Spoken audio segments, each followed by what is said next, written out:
And before I invite each of the speakers to the stage, I would like to tell you all what an immense privilege it has been for Tom and I to have been entrusted with your case. We've learned so much about the final agreements, the Yukon, and First Nations who live here. And we hope that we've honored the trust you've placed in us. Thank you very much.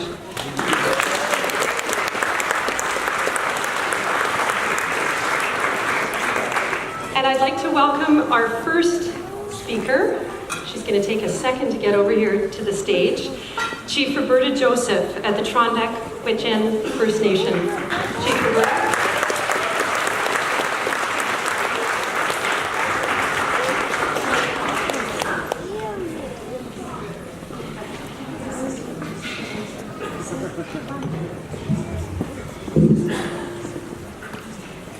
Good evening, leaders, elders, youth, and friends. It's a real honor to be here to help celebrate this momentous occasion, and I would like to express our appreciation to Kwanladan and to Han Kuchan Council for allowing us to celebrate in their traditional territory. The journey tonight has been a long one. I can recall my first speech on the Peel in this building in December 2014, and many of us had mixed emotions with the decision of the Court of Appeal. The Peel Watershed planning process started back in 2004 as a result of promises made in our final agreements, which we signed in the 1990s.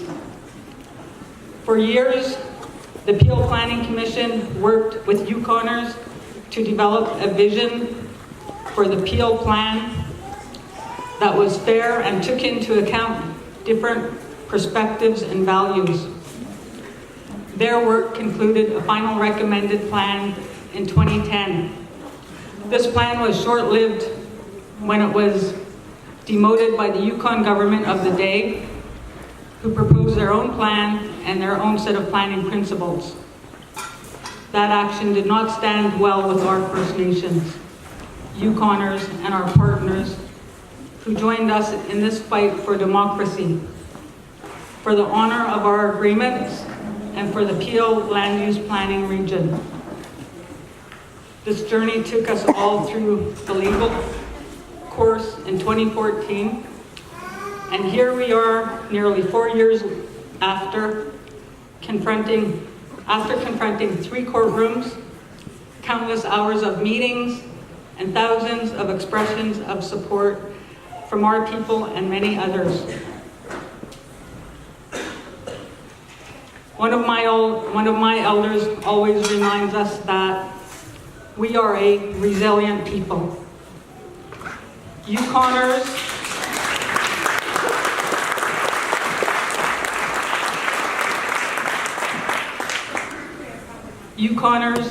and outsiders, it is with great emotion to state that we prevailed, we won, and together we won.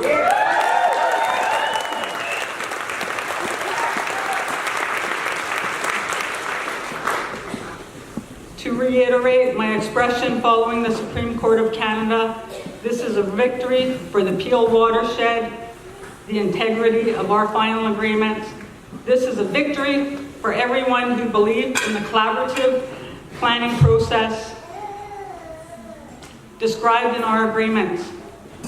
This is a victory for democracy, Yukon First Nations, and Yukoners.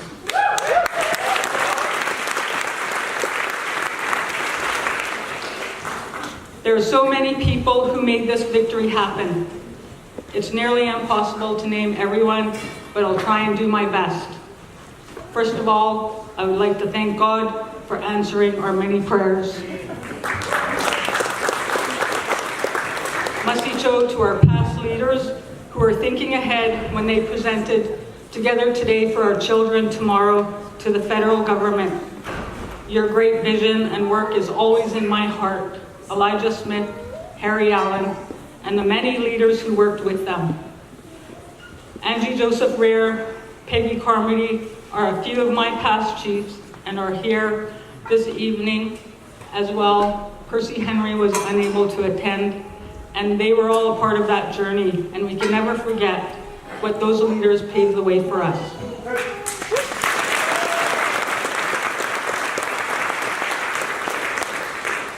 Masicho to the elders and our citizens who told us that this fight was worth taking on and encouraged us from the start to the very end of this process. You are the backbone, and your standards are the strength of our First Nation. Masicho.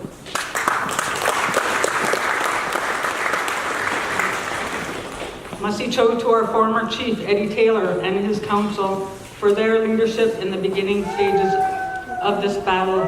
And Masicho to Steve Taylor, a past chief and councillor of TH, who we dearly miss, who represented TH on the Peel Planning Commission.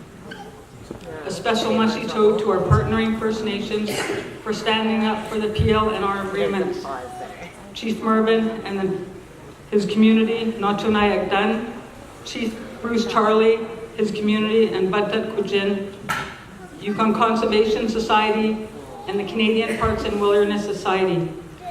Gwich'in Tribal Council, Grand Chief Bobby Joe Greenland Morgan for standing by our side, CYFN and Yukon First Nations for their strong support, and for all our staff who provided support and guidance throughout this long journey.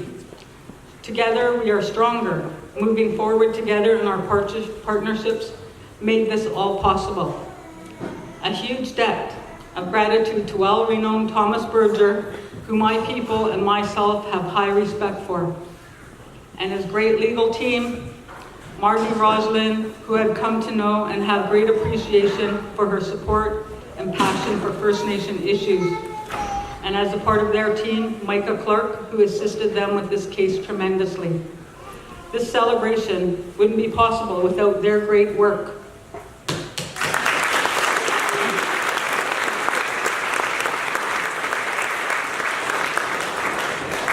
Finally, I would like to salute every Yukoner and friend of the Peel that ensured that we were heard.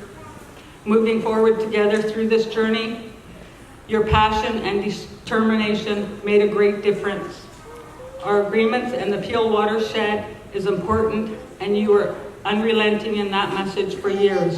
Masicho, Yukoners, for all your support.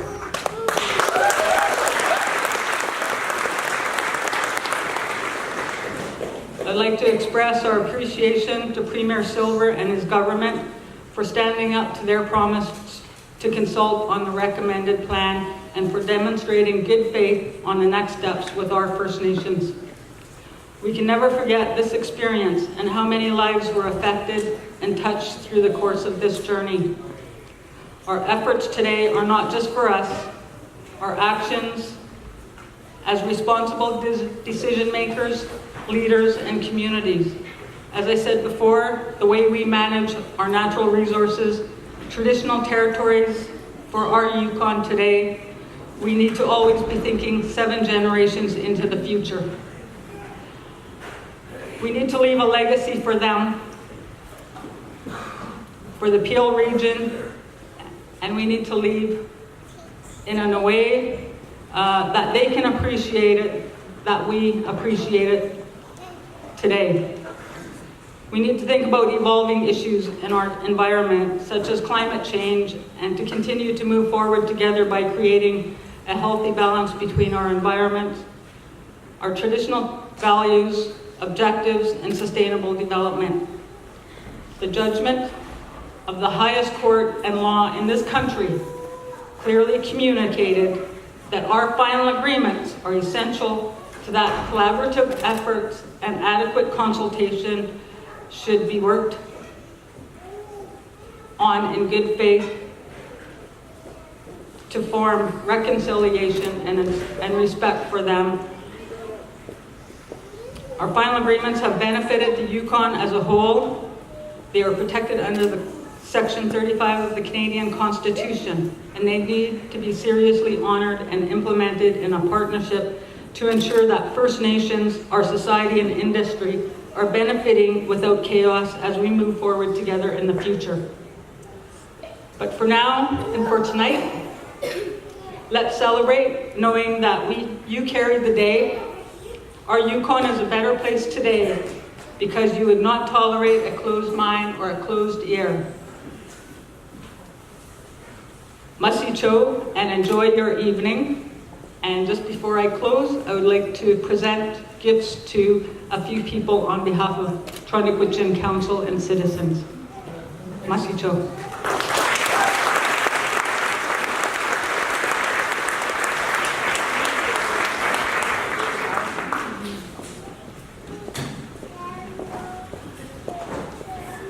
Margie Rosaline, Thomas Berger, and Christina Mcdonald, and Chris Ryder, and one for Micah, but he's not here.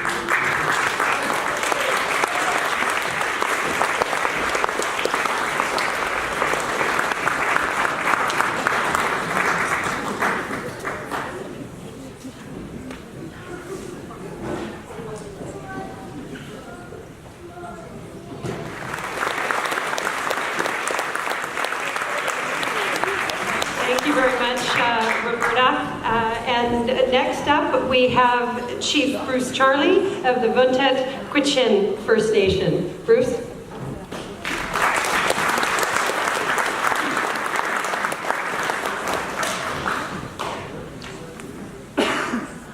Good evening, everyone.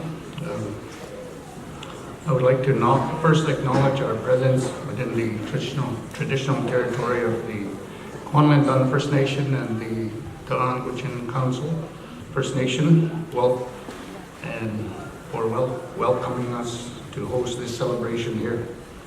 I would like to also acknowledge all the chiefs, elders, and public officials that came here to join us in the celebration.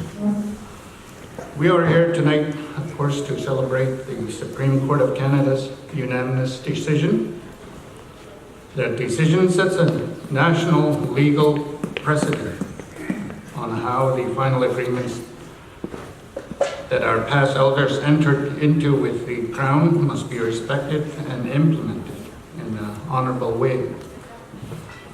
The Supreme Court of Canada listened to our story about the conduct of the government of the Yukon in the final hours of the Peel Watershed land use planning process, and how it turned its back on the spirit and vision of collaboration that we were promised as treaty partners. They listened to our story and what we said must be done to make things right, and all 9 of the highest lawmakers in Canada agreed with us. As we told them, and as they all agreed, the Crown had acted dishonorably, and the era of reconciliation we find ourselves in today demand that we move forward together based on the collaborative vision set out in the final recommended Peel Watershed land use plan. We are also here tonight to celebrate the steadfast efforts of our people to continue to what we have always done: protect our lands, waters, and all life that depends on it, so that we can continue to live as we always have and pass on our culture and traditions to the next generation.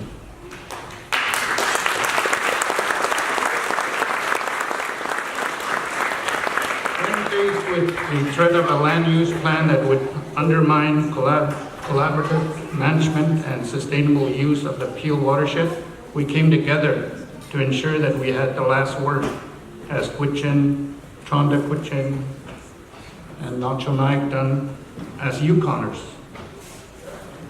A great deal of gratitude must also be offered to the Yukon public, who saw past the short-sighted vision of allowing widespread development in one of the most pristine areas remaining on this earth, and stood with the First Nations in holding the Crown accountable. It was a long road to victory, We won in the court of public opinion long before the Supreme Court of Canada made it official. Your tireless support brought us a victory, whether it was attending open house meetings, writing letters, saying prayers, donating money to our cause, camping outside the courthouse, or exercising your democratic right at the ballot box to take down the government. Masicho for being good treaty partners.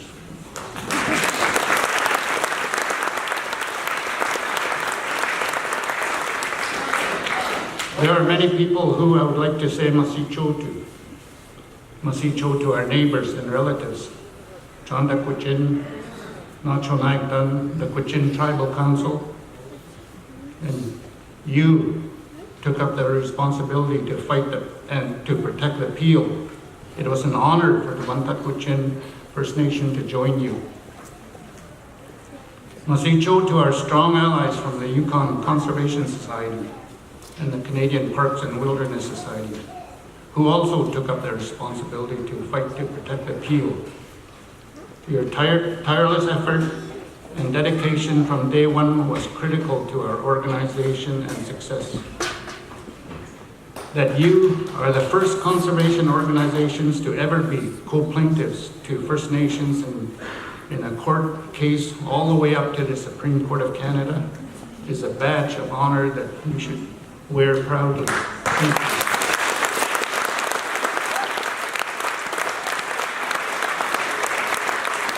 Masicho to the youth of the Peel.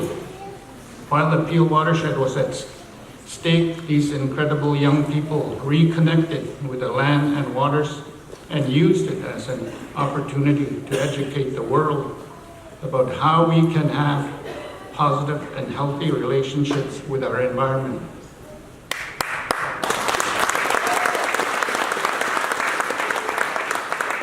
Masicho to the Honorable Thomas Berger and the rest of our legal team.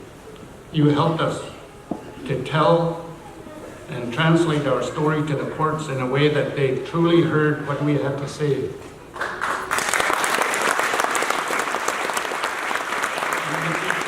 Raise trust for your fundraising activities and to the Canadian Boreal Initiative for their generous contribution that help us cover our costs and take in our fight all the way to the Supreme Court of Canada.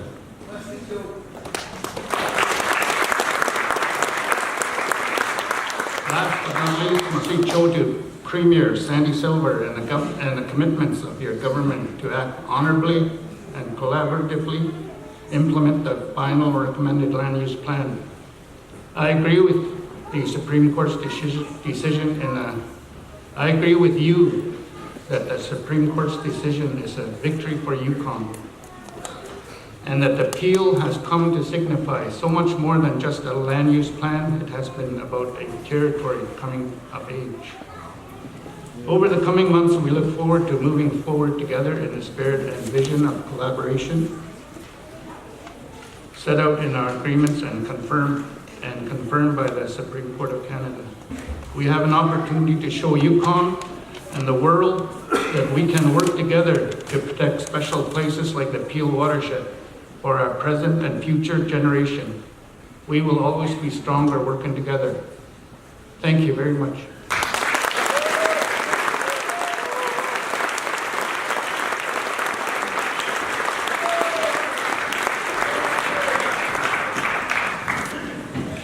Thank you very much, Chief Charlie.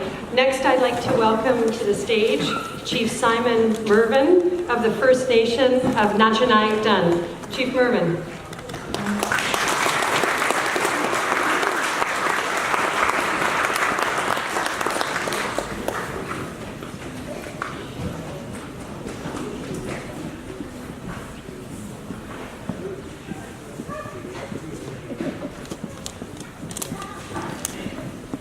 Thank you, Margie. I got to keep an eye on my granddaughter because she's over there.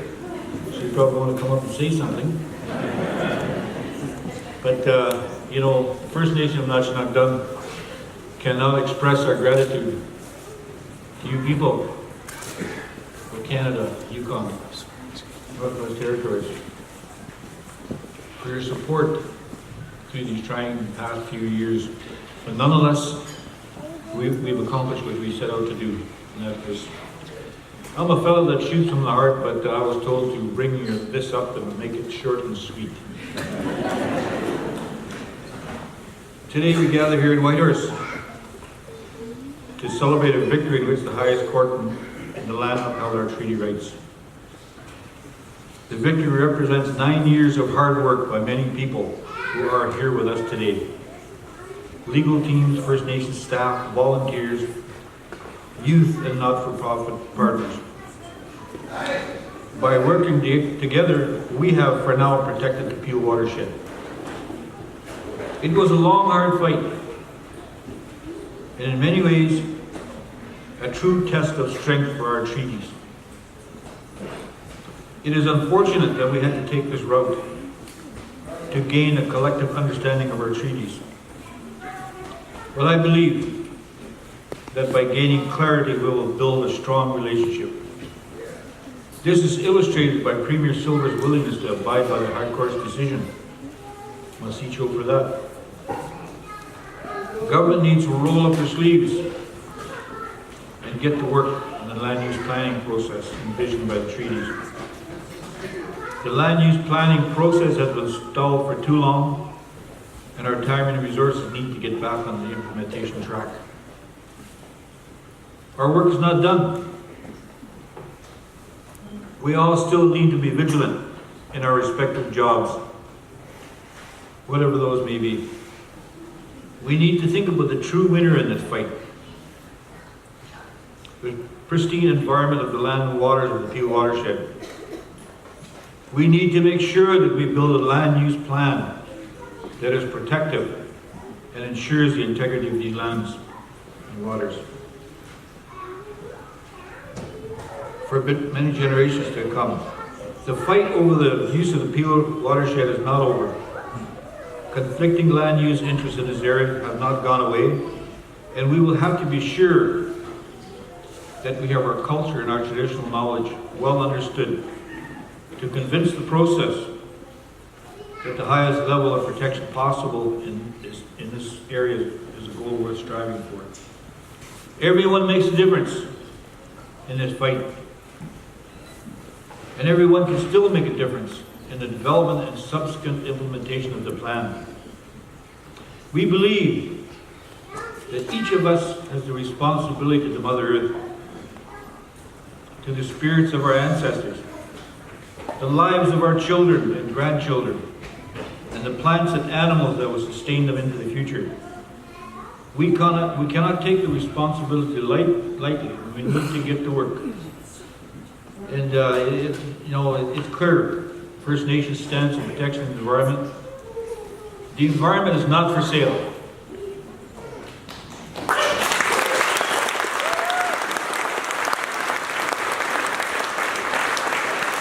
And here, by all my training, I make this dramatic pose. And domestic necessity should not and will not supersede environmental destruction. So I say to you one and all, Masicho, thank you very much. And we work together today for our children tomorrow. So thang disang Masicho.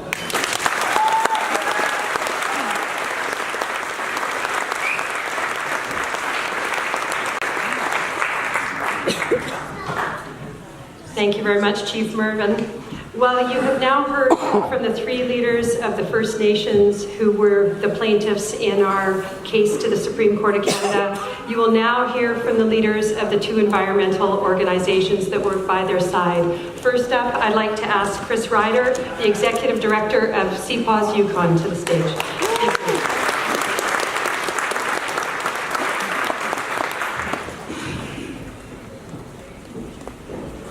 Good evening, everyone. It's truly an honor to be here tonight representing CPAWS. It's been just under 2 years since I first joined the organization, and what an incredible couple of years it's been. We've moved so far in 2 years that it's sometimes a little bit hard to fathom. When I started, we'd recently received the disappointing ruling from the Yukon Court of Appeal. The government of the day was determined to push through their plan to develop the Peel. We didn't even know at that time whether or not the Supreme Court of Canada was going to hear our case. There was a real possibility we would be spending many, many more years fighting to protect the Peel Watershed from a government who was determined to enable its destruction. At that time, the possibilities seemed a little bit bleak, but there was also so much hope. I knew how much work had been done by everyone involved with this campaign and how deeply people cared about protecting this incredible wilderness. We're here tonight because people from so many different walks of life came together. First Nations, non-First Nations, Yukoners, Canadians, people from all around the world, we all came together because we knew that this was bigger than us. We came together to fight for something important.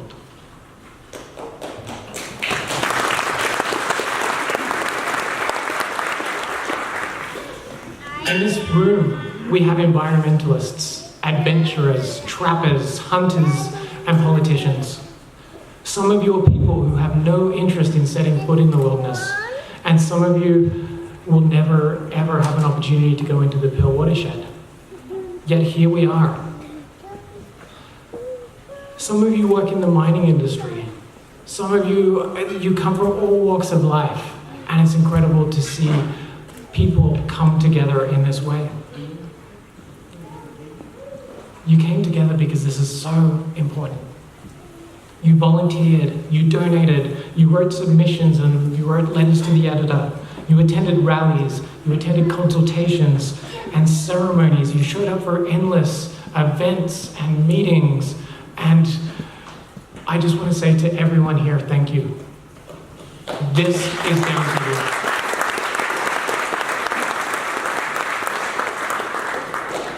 Before I go, I'd also like to thank a few important people, particularly my incredible team at CPAWS. Wendy, Joanna, Nadine, Randy, and Jody. Thank you.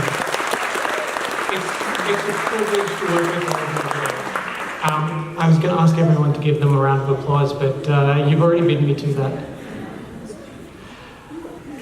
I'd like to acknowledge everyone who's worked for CPAWS before me. It's in your footsteps we walk. The former staff of CPAWS, many of whom are here, we couldn't be here without you.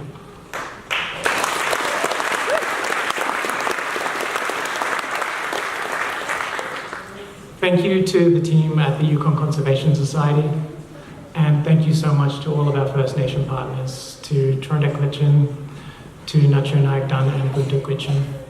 I've learnt so much from all of you, and it's been a true privilege.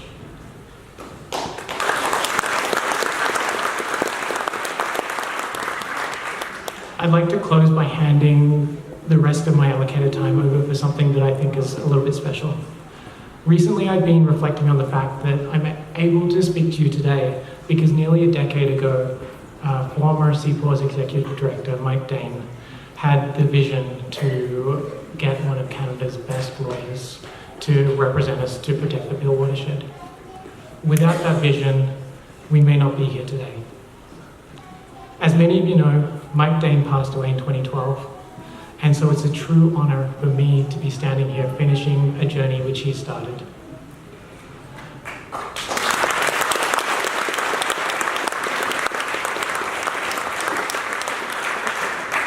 In celebration of his role, I've asked his mother to record a few words on his behalf.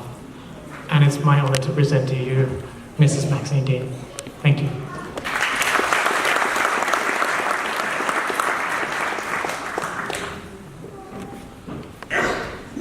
Our apologies, everyone, for the technical difficulties. I think they're working on it now. But while they're trying to solve the sound problem, I'd like to welcome Christina Mcdonald, Executive Director of the Yukon Conservation Society.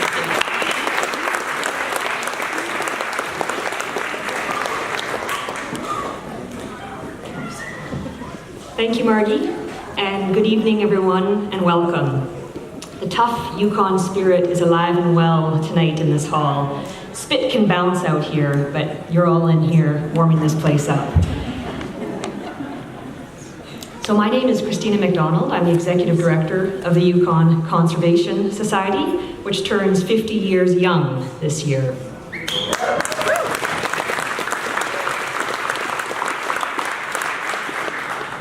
And it's a wonderful feeling for me to be up here again with the very fine people who have spoken before me.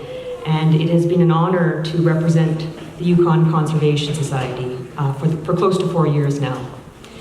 This is an especially poignant moment for me because I will be stepping down as the Executive Director of the Yukon Conservation Society shortly to move closer to my family on the East Coast. And I can't think of a more special note to end on.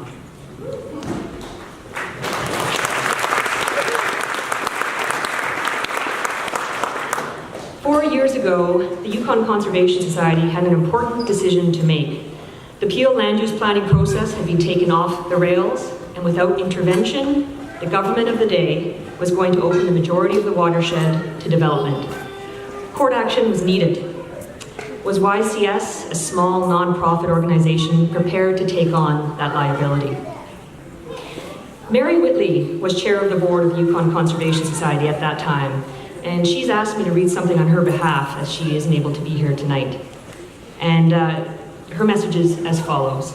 Hello, my name is Mary Whitley. I was the chair of the board of the Yukon Conservation Society in 2013-2014 when the issue of the Peel really came to a head, and it was clear that it was going to have to go to a court case.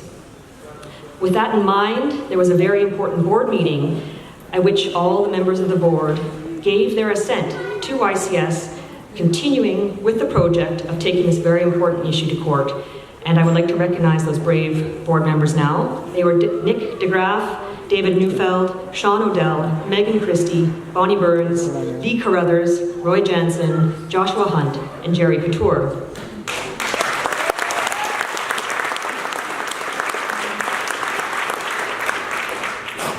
Mary goes on to say, I want to thank each of them for their courage and tenacity in staying the course in what could have been a very difficult and trying process. And there were boards before, and there have been boards afterwards, as well as an incredible, hardworking and small team of staff who have carried this forward. And I would like to take a moment to recognize those staff members. Before me, Karen and Judith, and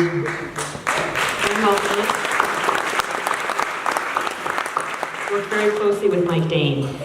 And then my current team, who does a tremendous amount of work, Julia, Louis, Anne, Sebastian, oh my goodness, Louis, Julia, Anne, Sebastian, and Marjolaine. So thank you.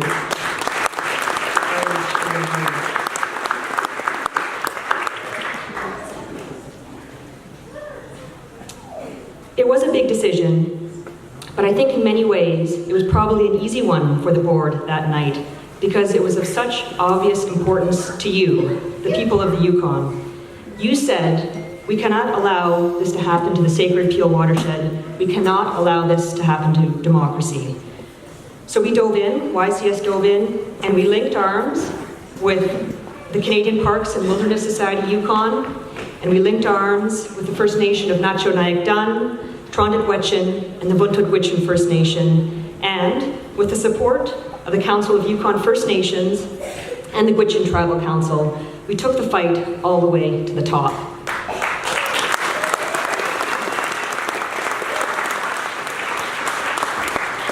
And it was a fight. I know we'll never forget that. And there were a lot of hard times. And here we stand today, victorious and vindicated. What an amazing thing we've accomplished together. A story for the ages. I know people are celebrating with us around the world, and those who are in the middle of their own struggles to protect the land and their rights are finding inspiration from us here. So congratulations to you all.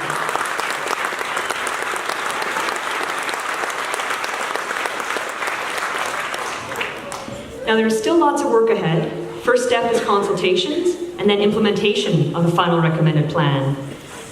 We must protect the Peel Watershed for the next 7 generations. How do we do that? We must ask ourselves why this area was considered for development in the first place, and how to check our own greed for resources so that the Peel Watershed and places like it can stay wild and free. One of the things I've noticed about myself since the Supreme Court of Canada judgment was released is that I've started dreaming about water. Clear creeks and streams and rivers flowing through the valleys and around the mountains of the Peel Watershed.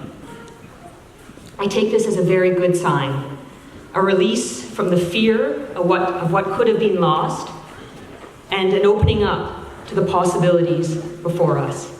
So tonight, let's celebrate. I'll see you on the dance floor. Thank you. Masicho.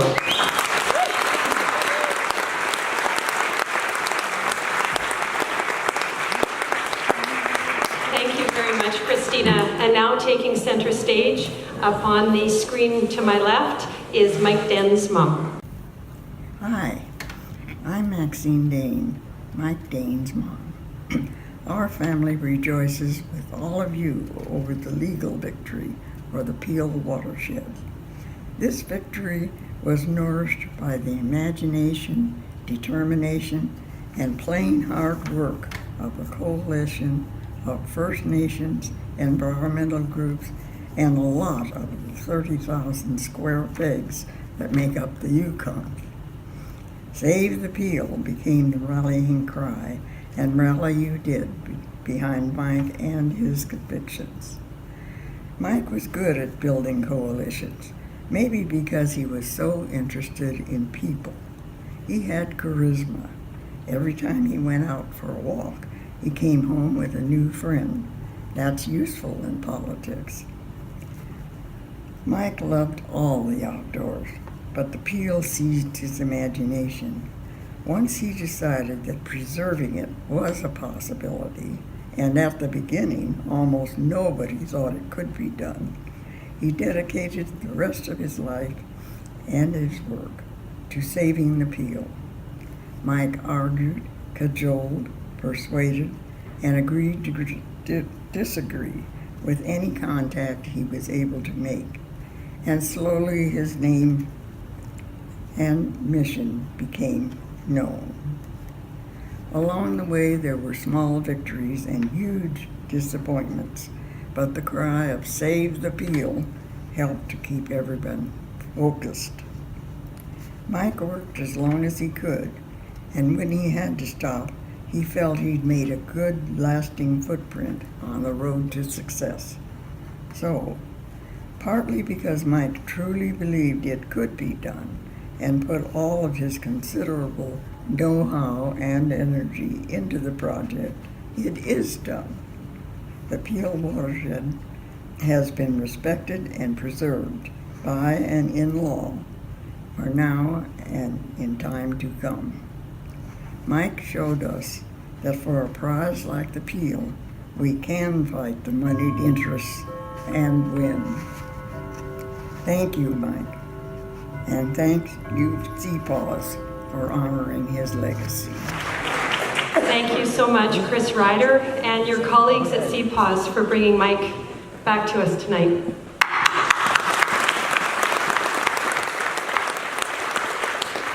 As your lawyers, Tom and I have been so privileged to have such strong leaders to guide us throughout this journey. All of the leaders that you've heard from tonight were steadfast throughout in their vision and their dedication to this most important cause. And as you've heard tonight, they've carried the vision that was held by the leaders that came before them. And the leaders of tomorrow, some of them, I hope, are here tonight, will need that vision. And what a wonderful legacy you have all left them. Thank you.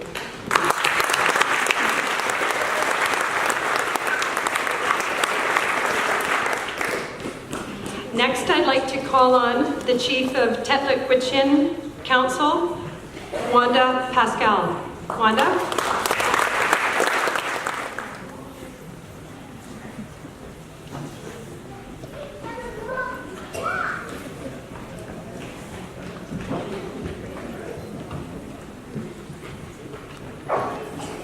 That's it, Lindsay. I just like to say a big message for being in the Quanland Duns territorial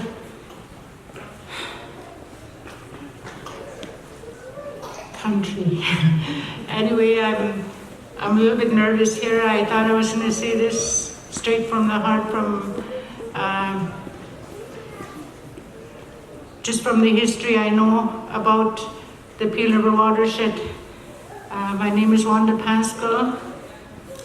I was born and raised in Fort McPherson by my late grandparents, John and Annie Minelsi. And they grew me up on the land till I was about 15 years old.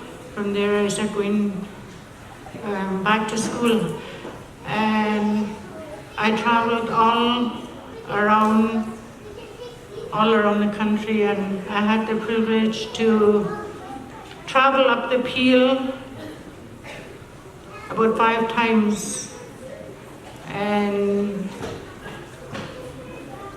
going up that river is so beautiful, so calm, pristine, clean, everything, you name it. I had the opportunity to go up last year with myself and Mayor Elizabeth Trukwa. We went up to meet some youth that was paddling down a Snake River. And to camp up there beside the river, to get up listening to the water is so beautiful. It brings back a lot of memories of growing up out on the land. And I'd like to thank all leaders. I really don't want to name people because there's too many to name, but I'd like to thank the people of Mayo, Dawson, Whole Crow, all Untitled Chapters. Untitled Chapters is very involved with this right from the start. I know there's a lot of past and present leaders that were so involved. We can't forget the Peel Watershed Commission. We had a member from our community that was on there, PJK, Marvin Frost from Whole Crow. There was a few of them. They came to McPherson a few times, and it was really hard work for everybody. And to beat the highest court in Canada, it is a victory. It is hard work, but there's still